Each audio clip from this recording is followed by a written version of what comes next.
At long last, an American is on his way home from a Syrian prison. Mysterious drones light up the skies across the nation, and a new poll rains on the parade of some of Donald Trump's cabinet picks. I'm Chris Steyerwalt in for Blake Berman. This is The Hill on NewsNation.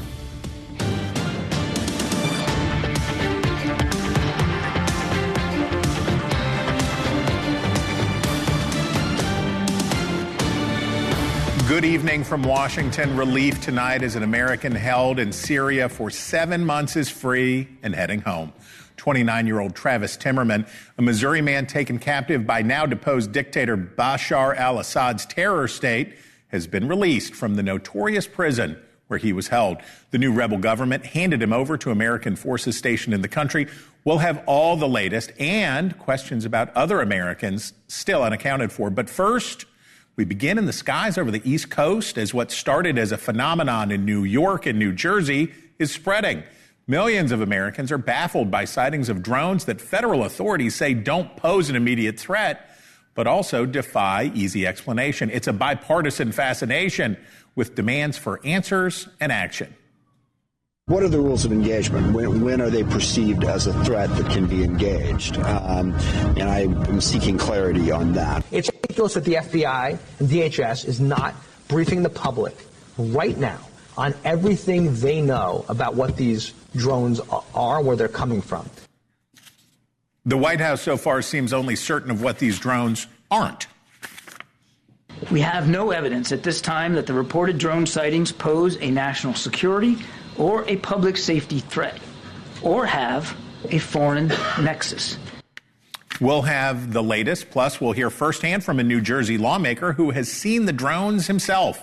Also tonight, Nancy Pelosi, the 84-year-old former Speaker of the House, is in the hospital in Luxembourg with a fractured hip after a fall on a congressional visit to Europe. Former Congressman Mick Mulvaney is here to talk about the new dynamics for the 119th Congress. And Donald Trump won the popular vote, but how popular are his cabinet picks? A new poll reveals the answer. Maybe not so much. We'll explore why. And I pledge allegiance to Army or Navy. The most storied college football matchup of them all is this weekend, and politics will be right at the 50-yard line. But first, good news out of Syria. Joining us now at the table, NewsNation correspondents Joe Khalil and Kelly Meyer. Kelly, let's start with you. What's the latest? What are you hearing from the White House on the good news out of Syria?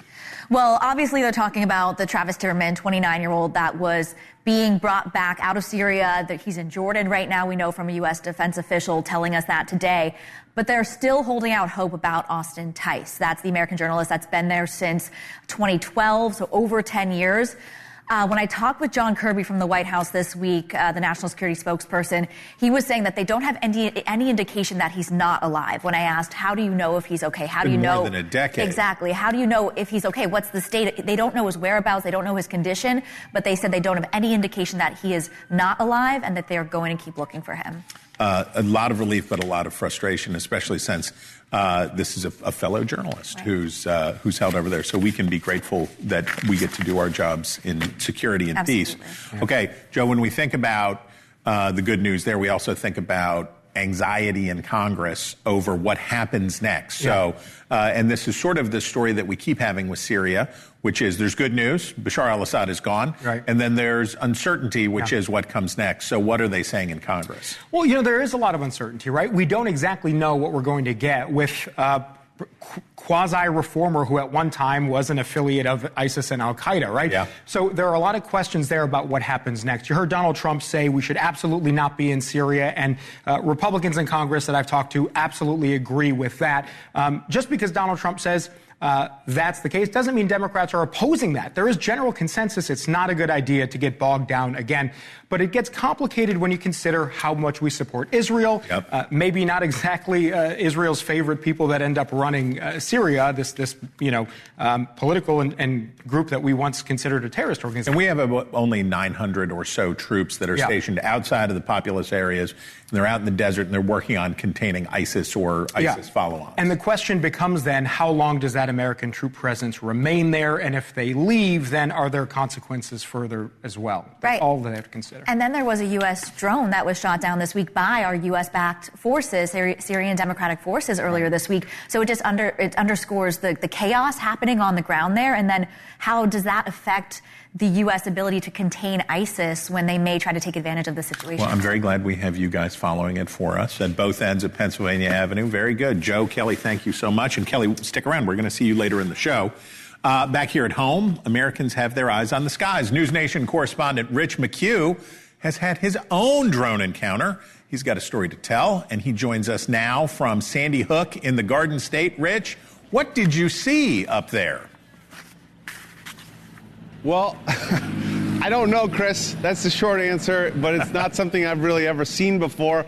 I didn't want to believe this story. I didn't really pay attention to it for the first 2 weeks. I'm a resident here, a journalist. I just thought it was some prankster. Last night, what I saw totally changed my opinion on this whole thing. And all I can say is I was driving along. I heard reports they were in Monmouth County. I came up to Red Bank and then to Sandy Hook, and I saw these things above head. I tried to film them with my iPhone. It wasn't working, so I called the cameraman. I said, get over here quickly. We started filming these, and if you zoom in on them, you can see they're like fixed wing. There's multiple blinking lights. These things were just cruising at will over residential neighborhoods in this area. And it's totally, totally alarming when the officials say we have no corroboration of these sightings. We saw them. We saw, I'd say, at least 50 of these things over the course of 2 hours last night. And the lack of answers from the government, it's not comforting. If this is not our military, I would say this is even more terrifying, Chris. Rich, that's a lot to chew on this Friday evening, and we thank you for your time. Holy crokinole, keep us posted. Yep. While drone fever is spreading across the country, New Jersey remains the epicenter. So joining us now is New Jersey Assemblyman Michael, I'm going to get it right. I'm not going to get it wrong. Michael Ignananort, is that right? It's Inganamort, Chris. Inganamort. Mike Inganamort, Assemblyman, I'm sorry for butchering your last name, and I won't do it again. You're also the former mayor of Chester Township. Thank you for coming on the Hill. You have your own firsthand experience to share. Describe what you've seen.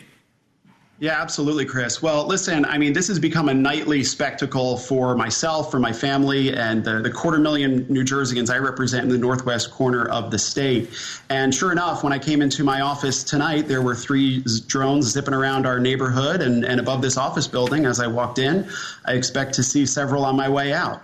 And what Rich described seeing just last night, we began seeing here in Chester and western Morris County, which I believe has been the epicenter of this invasion for 4 weeks now. 4 weeks. I got my first call from a concerned mayor and police chief on November 18th. Since then, we have been elevating these concerns to state leaders, to the federal government, and we know about as much today as we did 4 weeks ago, which is nothing. Well, it seems like, anyway, that federal authorities say that they're confident they're not hostile foreign, that they don't come from China like the spy balloon did, and these don't constitute a threat from a hostile foreign power. Do you have any reason to doubt that that's not true? Well, I don't take a lot of comfort in it, frankly, Chris, because I think about what John Kirby said just yesterday when he said that in many cases these were not drones, they were in fact airplanes. That specifically and clearly contradicted the confirmation we have from Picatinny Arsenal, which is one of the larger military bases, certainly in New Jersey. It's the facility where they make all the ammunition for America's military. Picatinny Arsenal has confirmed the presence of these drones night after night after night, directly contradicting what John Kirby said yesterday. So no, I do not take any comfort in what they are saying at the federal level, because not only have they been unable to answer any of our questions, they have been unable, as far as I am aware, and unwilling to take any action. I think we are past the point, clearly, of getting answers to our questions. We've asked for 4 weeks and have gotten no answers. I think it's time to take action and to authorize, specifically, have the FAA authorize the New Jersey State Police, the Air National Guard and the Air Force, if necessary, to start taking these drones down in a safe and secure way so that we can identify them, see where they're coming from and where they're going to. That's what the president-elect is calling for, mystery drone sightings all over the country. He posted on social media, can this really be happening without our government's knowledge? I don't think so, exclamation point. Let the public know, and now otherwise shot them down. Do you think that should private citizens be shooting these down, or does this need a engaged government response?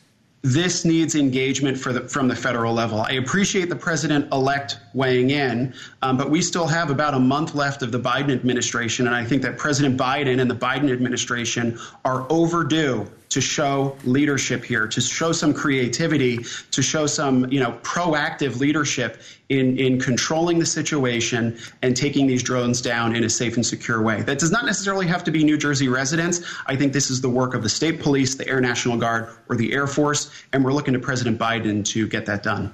Once you learn his name, once you say Mike Inganamort, you will never forget it. Assemblyman, we thank you for your time today. Have a great night. Stay with NewsNation for the latest on these mystery drones. There's a special, in fact. Drones over New Jersey, hosted by Ross Coulthart. It airs tomorrow at 9 p.m. Eastern right here on NewsNation. Coming up, Nancy Pelosi is in the hospital after a fall on a trip abroad. We'll have the latest on that. Plus, President-elect Donald Trump's pick to lead the FBI was back on Capitol Hill this week after the current director, Christopher Wray, announced his impending departure. We speak to a former deputy director of the FBI about what's next. All that after the break.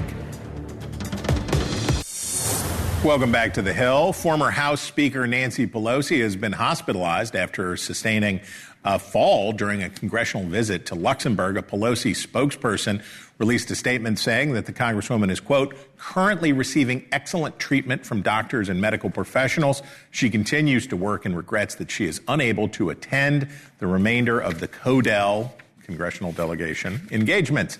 It remains unclear what type of injury exactly she suffered, but reports say it was a fractured hip.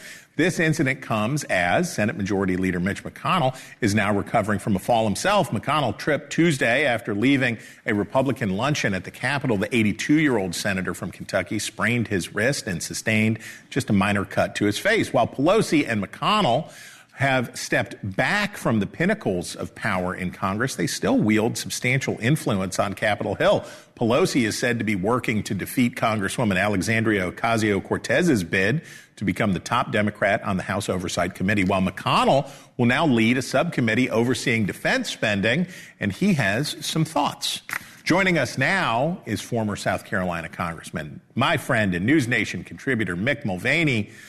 Mick, what do you make of the emeritus kinds of roles that Pelosi and McConnell are carving out for themselves? They've stepped back, but they are neither gone nor forgotten. How is that working?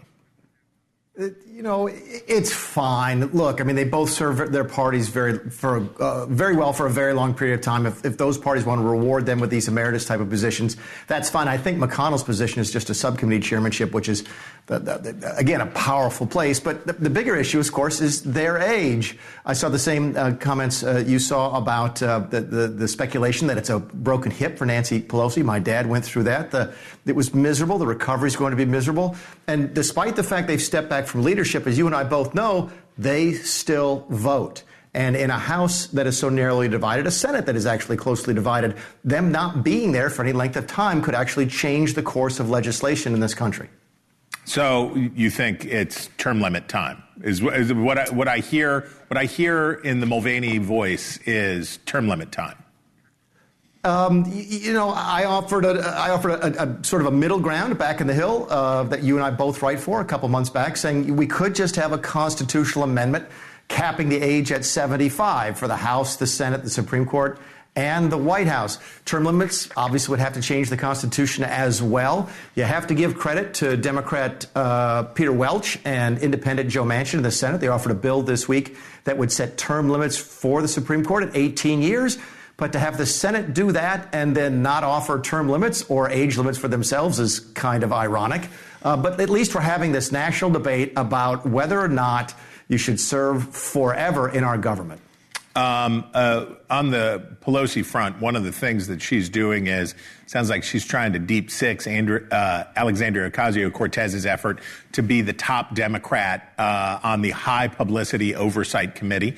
But Democrats are in the minority. There's not that much that she could do if she got the gig. What's all the hubbub about this little feud?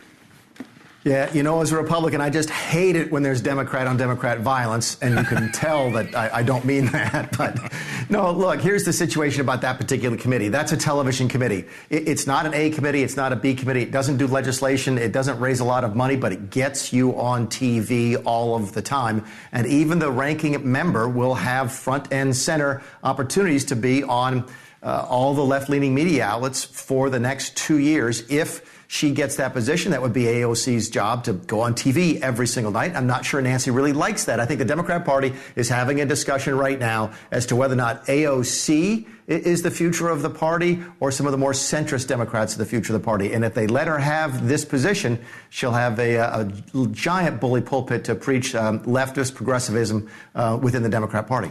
Mick Mulvaney, who found a way to be on TV every night and not have to go to annoying committee meetings. We thank you very much for your time. Happy Friday.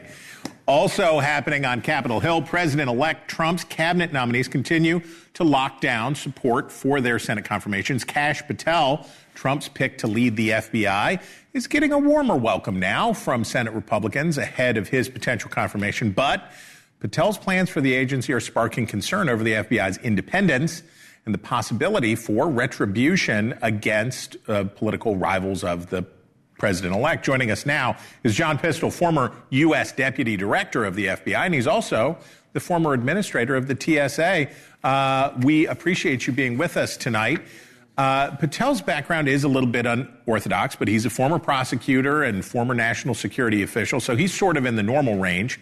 But the doubts that some Senate Republicans have about him is whether he'd be independent as FBI director. I gather that's a question that's something very important inside the agency as well. Yes, it is, because the independence of the FBI is one of the hallmarks of the Federal Bureau of Investigation, that it is an equal opportunity investigator, if you will, whether it's political corruption, Republicans and Democrats, independents, it doesn't matter. You have to follow one of the 300-plus federal laws that Congress has passed to investigate a federal crime. So it's just not because somebody happens to have a different political view or you don't like them. And the agents and all those who contribute to an FBI investigation don't have the presidential immunity that the president-elect has. And so there's going to be some reluctance, recalcitrance, because they would need to know that they are doing something, that there's probable cause to, for example, go to a federal district court judge to get a search warrant or whatever it may be. So, yeah, there is some concern, I believe, and I believe rightfully so, having served for almost 27 years as an FBI agent. I know I would never go out and initiate an investigation and get a U.S. attorney's office to try to authorize something if there wasn't a legal basis for it. So I think there's some well-founded concern there. Lots of praise and lots of condemnation, both here in Washington, of Christopher Wray as he prepares to wrap up his tenure. What do you make of his performance overall? What's his legacy? Well, I think Director Wray has taken a good course over his 7.5 years of trying to let the Bureau's actions speak for themselves, rather than being out there as a media person always talking about the work that the FBI would do. Simply let the men and women of the FBI do their professional work with integrity and with equal opportunity, as I mentioned, and then let those results speak for themselves. And so whether that is a spying issue or a counterterrorism, where the FBI with the Joint Terrorism Task Forces around the country, the lead agency for trying to protect Americans from terrorist attacks, or whether it's drugs with DEA and others, or whatever it may be, major corruption cases, corporate fraud and different things. I think the American people need to have confidence in the FBI, and I think Chris Wray has done a really good job of not making the FBI the story. Again, letting the investigations speak for themselves He's visited all 55 field offices 2 times, some of them 3 times during his 7.5 years. He's been engaged with state and local law enforcement officials. He's been involved with intelligence community officials, of course, within the U.S., but also around the world, particularly with the Five Eyes countries that have the most sensitive information that the FBI shares with those through the U.S. intelligence community. So overall, I think he's done a terrific job in very challenging circumstances. John Pistol, we thank you for your service and we thank you for your time tonight. There is still much more ahead on the Hill. New details on the alleged killer of the United Healthcare CEO. We have a live report coming up next, and a key House lawmaker joins us on set to react to all the fallout. Also, don't forget to download the NewsNation app for more on all the big stories and watch us anytime, anywhere. The Hill will be right back.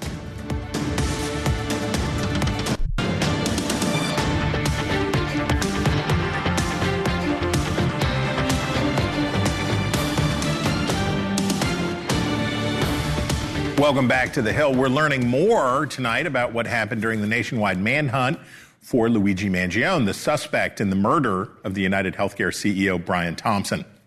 The FBI, it turns out, was tipped off by San Francisco police. Our own Laura Ingle is following these developments. Laura, what can you tell us? What's the latest? Hey, Chris, before this afternoon, we had every indication that Luigi Mangione was going to contest his extradition. This is some new information this afternoon to legally fight back, being moved back to New York City, where he faces a second-degree murder charge. But just a few hours ago, Manhattan District Attorney Alvin Bragg has revealed that his office now believes, or at least is getting prepared, to handle a possible change of plans. Here's what he had to say. The defendant may waive, but that waiver is not complete until a court proceeding, which my understanding from court officials in Pennsylvania cannot happen until Tuesday. So until that time, we're going to continue to press forward on parallel paths, and we'll be ready whether he is going to waive extradition or whether he's going to contest extradition.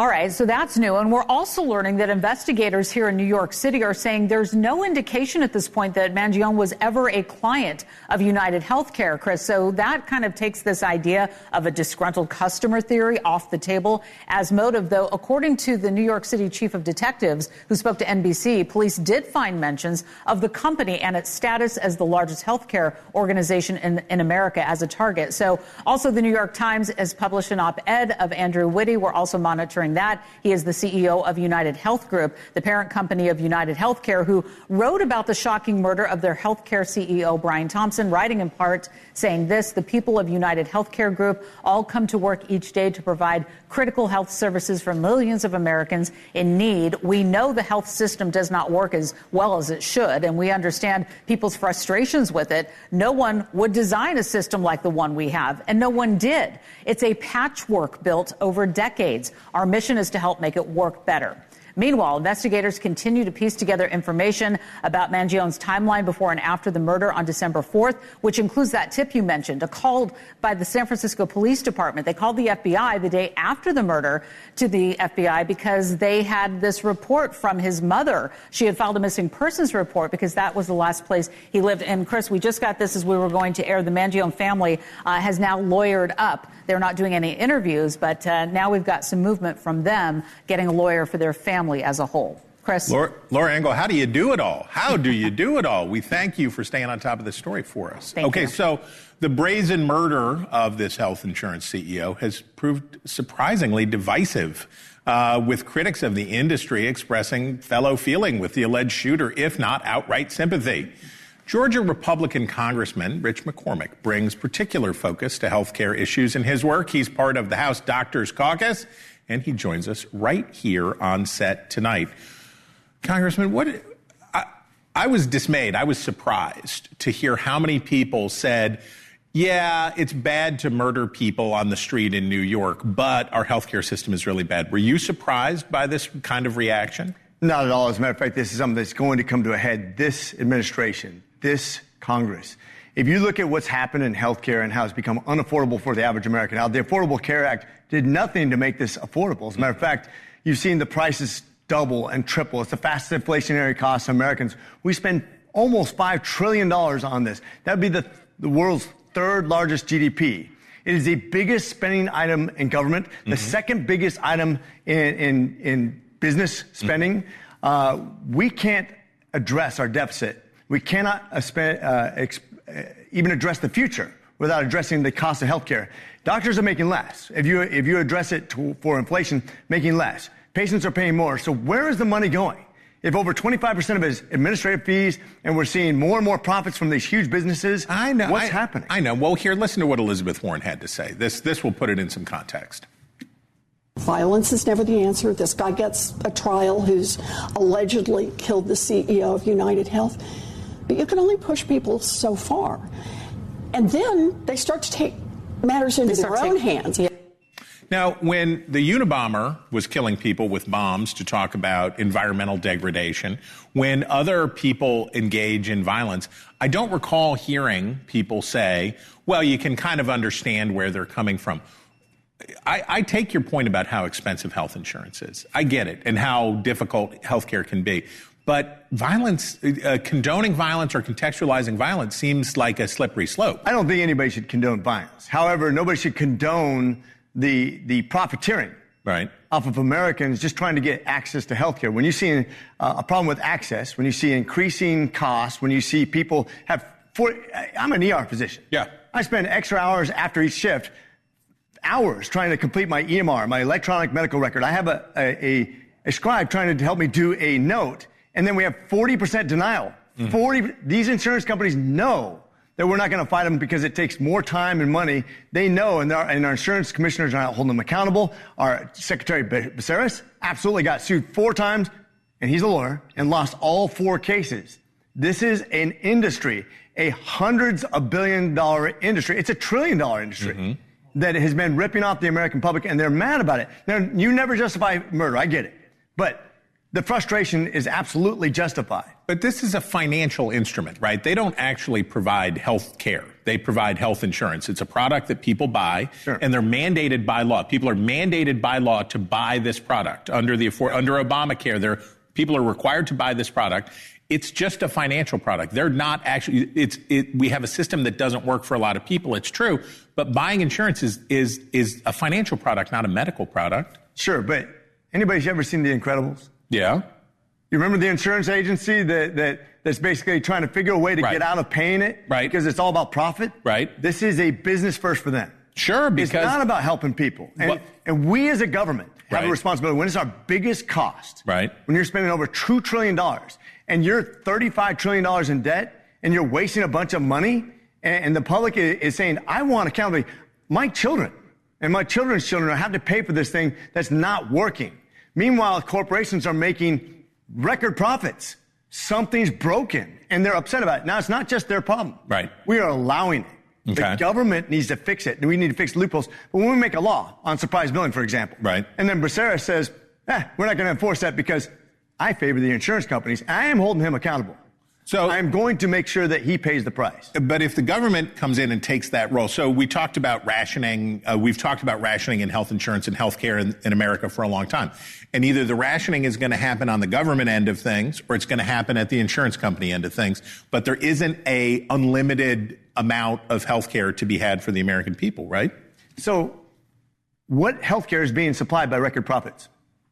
Well, what I mean is, there is a finite amount. We're talking about a finite amount. There's only a certain number of doctors, a certain number of hospitals. And a lot less of that's going to be supplied when you have record profits instead of giving the doctors the means they need to treat the patients. There's the crux, right? Okay. If you have hundreds of billions of dollars of profit and patients aren't being treated because there's denials and hospitals are closing because there's denials, maybe there's a problem with the PBMs, the vertical integration where there's a conflict of interest where that money goes. Look, they don't let doctors have not-for-profit hospitals. We get charged. How much of this do you think that Robert F. Kennedy Jr. could take on if he was over at DHHS? Do you think that he's like-minded with you on these questions? I think so, and I think also he's looking at the proactive approach to this, too. America has gotten far too out of shape. We have an obesity epidemic. Hey, I'm sitting right here. Take it easy. Okay, I'm doing my best. But if you think about what we need to do to get America healthy again, it always starts with parenting. I'm not going to let the government take the responsibility for being a good parent. Get your kids outside. Make them eat right. I can't do that for us. Anybody who says to you, I'm going to make your kids healthy, doesn't understand that government can never replace parenting. Not in education, not in religion, not in health, not in any sort of moral way. We have to, as Americans, take responsibility for our children and the future generations so that they understand what's important. They understand why the Constitution was written the way it is and why people should always be put over government when it comes to power. A system of government designed for a virtuous people, even. Amen. Okay, Congressman, we thank you. Have a great weekend. We appreciate you. If you were from Milton, Georgia, you'd know him already. But if you don't, there he is, Congressman Rich McCormick. We thank you. Coming up, he may be more popular than ever, but does that extend to his cabinet picks? We break down the latest numbers with our panel after the break. NewsNation tomorrow. Drones over New Jersey. The crisis unfolding in our skies. Mysterious sightings for weeks with little action taken. Are Americans in danger? Tomorrow, 9/8 Central, only on NewsNation. Welcome back to The Hill. President-elect Donald Trump continues to enjoy his post-election honeymoon with voters. A recent poll showed 53% of Americans approve his plans and policies for the future. That's very high based on his track record. But it's a different story when we look at the president-elect's cabinet nominees.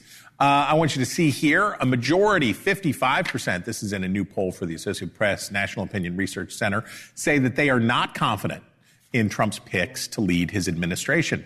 That's not all. A majority also said they have low confidence in Trump's ability to manage the White House. Our full panel joins us now. You know her, Denise Gitsum. She is NewsNation political contributor, friend of the show. Niall Stanage, White House columnist for TheHill.com. Kelly Meyer, she's back, Washington correspondent for us. And A. Scott Bolton. The A is for awesome. NewsNation political contributor. Denise, I want to start with you. Donald Trump rolled out these announcements fast. It was head spinning as he rolled the whole cabinet out. But now they're sitting on the shelf. It was impressive show of order that he and Susie Wiles, his chief of staff, were able to put this all together. But now they're sitting on the shelf. Is there a sell-by date on these things? Is that part of this? You mean his cabinet picks? Yeah. Well, I mean, they haven't even started. It feels like President Trump is already the president, which is why we're even talking like this, because such a void has been left by President Biden. And so, usually we're not talking about, are these guys stale already before the president? But normally we don't have these picks until much later. Exactly. So normally you roll them out here and there, and you have a big one and then another. So I'm saying you pick them all. Yeah, you pick them all. You get everybody's shock and awe, and then they have to sit there. Well, yes, because when you start looking a little closer, people are a little more concerned because they're so disruptive to what we've been used to seeing in Washington for the last 25 years that I have been in politics. And so it'll be interesting to see if they're able to survive. Really, I think it's just the inertia of Washington and our desire to keep things, government and business as politics as usual.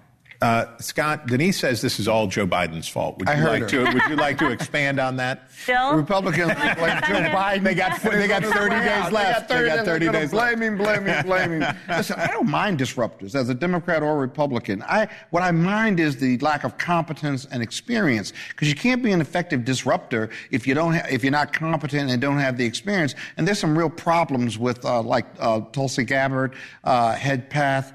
Who's the other one? He lost one already in Gates. You forgot him already? And so, he's lost him already. But so they're going to have some challenges. That's why they're on the Hill right now, touching base with these congressmen. But the fact of the matter is they've got to go through a hearing. They're going to be asked the tough questions. And America has voted for all three houses to be Republican. But even the Republican voters don't have a lot of confidence in the ability to implement this agenda. That's the most interesting dynamic of the poll, is that they voted for Trump. He got the majority of the votes, and yet and still, America voted for someone that they don't have confidence in that can lead and implement their agenda. It's an angry vote, I think, and we're going to see buyer's remorse eventually at some point. Well, you could have a real majority for either party that got good at being in charge. Okay. On Capitol Hill, House Democrats are set to unseat several senior committee leaders. Jerry Nadler, 77, dropped his bid to be the top Democrat on the Judiciary Committee, paving the way for the younger, at 62, Jamie Raskin. The same thing on the Natural Resources Committee. Raul Grijalva, 76, is stepping aside. The race will be between Jared Huffman, 60, and Melanie Stansbury, 45, on the Agriculture Committee. 79-year-old David Scott is facing a challenge from 72-year-old Jim Costa and 52-year-old, the youth vote, Angie Craig. And on the Oversight Committee, the race is between 74-year-old Jerry Connolly and 35-year-old Alexandria Ocasio-Cortez. Niall, how long do Democrats in Congress have to wait for the youth movement to come, right? Are we there finally? I mean, are we with the youth movement when we're talking about 60? When we're talking about people at 62? A fresh 60, a fresh-faced 60. A fresh-faced 72-year-old on one occasion. Exactly. You know, so I don't think that's not my idea of the youth movement, so I'm quite happy that it's not. Look, AOC is the obvious exception to this. 35 years old, not only about the age on her birth certificate, but about the idea that she represents a new generation, a new kind of approach to politics, not only in terms of her ideology, but in terms of her familiarity with social media, with digital media, all of that. She would obviously get enormous amounts of publicity because whether people love her or hate her, she's a topic or subject. A lot of fascination. For sure. There was also friction with Democrats. The outgoing senators, Democrats turned independent, Joe Manchin and Kyrsten Sinema, torpedoed Joe Biden's pick to keep control of the National Labor Relations Board. A lot of Democrats are crabby about that. Republicans, though, are going to face a similar problem very soon, right? Their majority is a little bigger, but not much bigger. How good will the Trump White House and others be good at enforcing party discipline and not having their mansions and cinemas of their own? I think that generally speaking, the Republican Party historically has been better at that than the Democrats. The Democrats are more fractious. Democrats in disarray is a cliche. Standing headline, he's got a hot key on his Exactly. computer. You just put it in once every year for 10 decades. But I do think that has changed a little bit in the Trump era because you do have this odd schism between the MAGA party and the more conventional Republican Party, which has been marginalized but still exists to some extent. Even in that poll, about 2 in 10 Republican voters were dissatisfied with the choices from Trump. That's the Nikki Haley people who are still there. Okay, Kelly, I want to bring that back up. So first on the question of managing the military, here's the poll. Trump's ability to effectively manage the military, 28% very confident, 17% moderately confident, 54% not confident.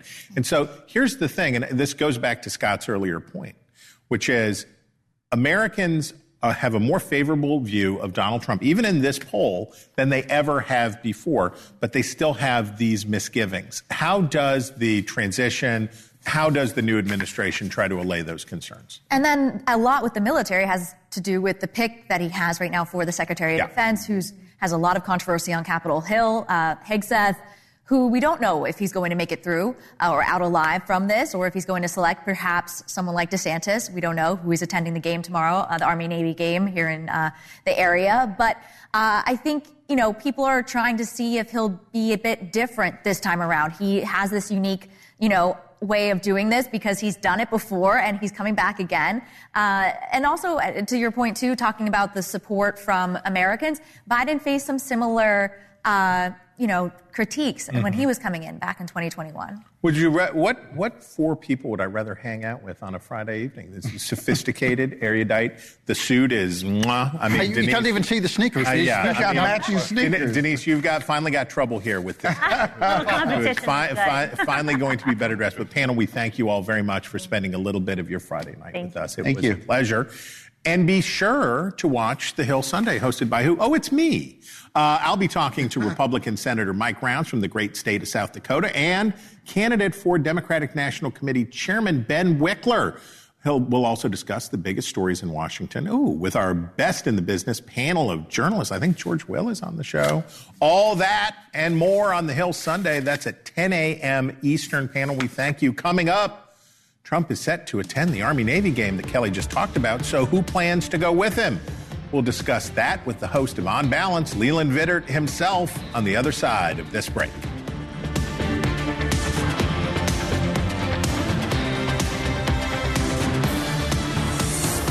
Remarkable women from across the country. 125 trailblazers will be honored with a chance to win $25,000 for the nonprofit of their choice. Nominations open through December 20th. Go to newsnationnow.com to enter a remarkable woman today. Welcome back to the Hill. It's the battle of the midshipmen and the Black Knights in the annual Army-Navy game tomorrow. This year's game will have some notable attendees, as President-elect Donald Trump will be joined by Florida Governor Ron DeSantis. DeSantis' name has been floated as a potential replacement for Pete Hegseth, whom Trump has nominated for Secretary of Defense. Hegseth, of course, will also be with Trump at the game, and the Vice President-elect, J.D. Vance, has invited Daniel Penny to join him at the game. Penny was recently acquitted of murder charges in the high-profile case of Jordan Neely. Joining us now is the host of On Balance, Leland Vittert. Okay, Leland, we do the Trumpology on the Army-Navy game, and Trump really loves this spectacle. He has fallen in love with the spectacle of the Army-Navy game, but Joe Biden's going to be there too, right? So parse this all out for us. Who is going to be seen more on camera by the CBS cameras in the network feed, Joe Biden or Donald Trump? Well, come on. That's not even close. I was at this very game in 2016 when Donald Trump had just been elected and he showed up. And there is something, as you know, having been there, highly unique about the game. Totally. Cool. It is the best part of America, and you sit there sort of in reverence of what's happening on the field and what's happening in the stands as you watch the cadets and the midshipmen there. So I think the parsing of it is there is no one who understands the show better than Donald Trump, and that's where he is right now. And in terms of what he wants Americans to understand about what he's thinking and how he's doing, all of these Republicans are coming around him like remora inside of the bill. Everybody wants to be there, so this is the hottest ticket in town. Well, and it's in Washington, too, which never happens. So